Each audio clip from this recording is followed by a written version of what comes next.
অভাবের সংসারে হারিকেন আর মোমবাতির আলোয় শুরু হয়েছিল নেত্রকোনার তানভীর রহমানের পথচলা। ধারাবাহিক পরিশ্রম আর নিজের মেধার জেরে ৪৭তম বিসিএসে পররাষ্ট্র ক্যাডারে উত্তীর্ণ হয়ে কৃতিত্বের স্বাক্ষর রেখেছেন তানভীর। বাংলাদেশ সিভিল সার্ভিস পরীক্ষায় প্রথম অংশগ্রহণ করেই হয়েছেন পররাষ্ট্র ক্যাডারে প্রথম। এই সাফল্যে আনন্দিত ও গর্বিত তার মা বাবা এবং এলাকাবাসী। নেত্রকোনা সদর উপজেলার রাইদুম বাগড়া গ্রামের ছেলে তানভীর রহমান বাংলাদেশ সিভিল সার্ভিসের ৪৭তম পরীক্ষায় পররাষ্ট্র ক্যাডেটে প্রথম হয়ে সাড়া ফেলেছেন এলাকায়। তানভীরের বাবা মোহাম্মদ আব্দুর রহমান পেশায় একজন স্কুল শিক্ষক, মা গৃহিণী। ৩ ভাই বোনের মধ্যে তানভীর সবার বড়। বাড়ির বড় ছেলের এমন সাফল্যে গর্বিত মা বাবা। আমি একেবারে বাকরুদ্ধ হয়ে গেছি যে তানভীর ফার্স্ট হয়ে গেল, আল্লাহ এতই কি রহমত আমার উপরে, আমি সেটাই ভাবছি। আল্লাহর কাছে আমি খুবই শুকরানা জারি করছি।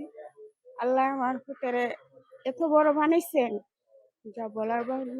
আমার ভাই বইটাও ভালো রেজাল্ট করেছে, সবখানেই ভালো রেজাল্ট করেছে, তো বিসিএসে ফার্স্ট হয়েছে। আমি আল্লাহর কাছে প্রথম শুকরিয়া পালন করছি। ২০১৯ সালে টাঙ্গাইলের মির্জাপুর ক্যাডেট কলেজ থেকে কৃতিত্বের সঙ্গে এইচএসসি পাশ করেন তানভীর। পরে বাংলাদেশ প্রকৌশল বিশ্ববিদ্যালয়ের কম্পিউটার সায়েন্স অ্যান্ড ইঞ্জিনিয়ারিং বিভাগ থেকে স্নাতক সম্পন্ন করেন।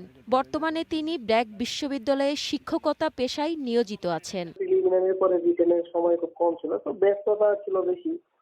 পড়াশোনা প্লাস আমি মাস্টার্স করতেছিলাম, ওইটার প্লাস একটু জব করতেছি, ব্র্যাক ইউনিভার্সিটিতে পড়াই। প্ল্যান ছিল যে হয়তো বা কিছু একটা হবে, কোনো একটা ক্যাডারে হয়তো বা রিকমেন্ডেড হবো, সেটা পরের দিকে। বাট একদম প্রথম চয়েসে প্রথম হয়ে যাওয়া, এটা তো আসলে এক্সপেক্ট করিনি। তানভীরের এই কৃতিত্বে আনন্দ ছড়িয়ে পড়েছে পুরো এলাকায়। সে যে প্রথম স্থান অধিকার করছে তার জন্য আমরা সকলে গর্বিত, আমাদের নেত্রকোনা জেলা সকলে গর্বিত। সাধারণ শিক্ষক বাবার সন্তান হয়েও পররাষ্ট্র ক্যাডেটে প্রথম হওয়ার এই গল্প নতুন প্রজন্মকে স্বপ্ন দেখাতে ও কঠোর পরিশ্রম করতে অনুপ্রাণিত করবে, এমনটাই বিশ্বাস তানভীরের পরিবার ও এলাকাবাসীর। One national desk.